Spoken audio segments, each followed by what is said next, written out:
Australia ప్లేయర్స్ని అడిగారు, మీకు toughest batter ఎవరు బీజీటీలో అంటే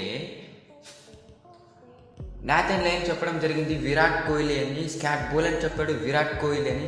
ప్యాట్ కమిన్స్ ఒక్కటే చేతేశ్వర్ పుజారా అని చెప్పాడు. బీజీటీలో ఎవరు ఎక్కువ రన్స్ కొడతారో కింద కామెంట్ చేయండి. అంతే, ఇప్పుడు చేతేశ్వర్ పుజారా లేదులేండి. అంటే ప్రజెంట్ ఉన్న ప్లేయర్స్ అయితే ఎవరు కొడతారో కింద కామెంట్ చేయండి, మర్చిపోకండి. హార్దిక్ పాండ్యా అయితే సయీద్ ముస్తక్ అలీ ట్రోఫీ అయితే ఆడతారట. తనైతే వాళ్ళ అన్న క్యాప్టెన్సీలో అయితే ఆడబోతున్నాడు. కృణాల్ పాండ్యా క్యాప్టెన్సీలో. పాండ్యా మాత్రం క్యాప్టెన్సీ చేసేందుకు వీలు లేదని చెప్తున్నారు. వీలు లేదంటే అన్న కోసం త్యాగం చేసినట్టుగా క్యాప్టెన్స్ అయితే. మీకేమనిపిస్తుంది కింద కామెంట్ చేయండి. ఫైనల్గా మన హార్దిక్ పాండ్యా వచ్చేసరికి సయీద్ ముస్తక్ అలీ ట్రోఫీ అయితే ఆడనున్నాడు గాయస్ ఫ్యూచర్లో అంటే ఒక నెల 2 నెలలు ఉండొచ్చు కదా అంతే. ట్రావిస్ హెడ్ మాట్లాడుతూ, నేను ఒక ఇండియన్ ప్లేయర్ని పిక్ చేయాలని అనుకుంటే నేనైతే ఆస్ట్రేలియా టీంలో రోహిత్ శర్మని అయితే పిక్ చేస్తాను. ఎందుకంటే తనైతే అగ్రెసివ్ ప్లేయర్, నేను కూడా అగ్రెసివ్ ప్లేయర్ కాబట్టి ఇద్దరు డామినేట్ చేస్తాం అపోనెంట్ని అని చెప్పినట్లు అర్థం. అదైతే ఒక ఇటుతో అయితే తట్టుకోలేము.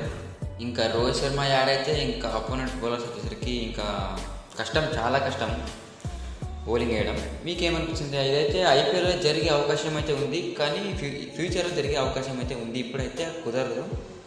మీ ఒపీనియన్ కింద కామెంట్ చేయండి, కానీ మర్చిపోకండి. మార్నస్ లవుసన్ మాట్లాడుతూ, న్యూజిలాండ్ అయితే 3-0తో అయితే ఓడించింది ఇండియాని అయితే. అందుకోసమే న్యూజిలాండ్తో ఓడిపోయినందుకే ఇండియాకి అయితే లోవర్ కాన్ఫిడెన్స్ అయితే పక్కా ఉండొచ్చు. దాన్ని అయితే మనమైతే యూటిలైజ్ చేసుకునే అవకాశం అయితే ఉంది అని చెప్పడం జరిగింది గాయస్. మీకేమనిపిస్తుందో కింద కామెంట్ చేయండి. కంబ్యాక్ ఇస్తారని చాలామంది వెయిట్ చేస్తున్నారు. కంబ్యాక్ ఇవ్వాలి, ఎందుకంటే మనకైతే బీజీటీ అయితే చాలా చాలా ముఖ్యం కాబట్టి కంబ్యాక్ ఇస్తారని నేనైతే కోరుకుంటున్నాను. మీకేమనిపిస్తుంది కింద కామెంట్ చేయండి, మర్చిపోకండి. రాహుల్ ద్రావిడ్ గారు మాట్లాడుతూ, ఆస్ట్రేలియాలో మనకైతే చాలా రన్స్ అయితే ముఖ్యం అండ్ ఇంపార్టెంట్ కూడా. మీ టాప్ 4 బ్యాట్స్మెన్ నిలబడితే అది ఆటలో చాలా చాలా డామినేట్గా చేయవచ్చు, అది నేనైతే అనుకుంటున్నాను. ఇప్పుడు అందరూ చెప్తున్నారు నాకు పుజారా ఉంటే బాగుండు, రాహుల్ ద్రావిడ్ గారు అయితే ఉంటే బాగుండు, యాంకరింగ్ అయితే ఆడేవారు అని చాలామంది అనుకుంటున్నారు కదా. అందుకోసమే ఈ ఫ్యాక్ట్ అయితే చెప్పడం జరిగింది అనుకుంటున్నాను నేనైతే. రాహుల్ ద్రావిడ్ గారు అయితే జస్ట్ రన్స్ వస్తే చాలు అని చెప్తున్నారు. మన టాప్ 4 బ్యాట్స్మెన్కి అయితే ఈ ఫ్యాక్ట్ అయితే చెప్పాడు అనుకుంటాను నేనైతే రాహుల్ ద్రావిడ్ గారు అయితే.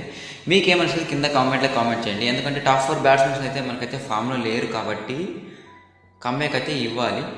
ఇస్తే చాలా మంచిది బీజీటీలో అయితే, ఎందుకంటే పెద్ద టోర్నమెంట్ కూడా చెప్పచ్చు, చిన్న టోర్నమెంట్ అని. మీకేమనిపిస్తుంది కింద కామెంట్ చేయండి, మర్చిపోకండి. This Sudeep Narayana signing off. Bye.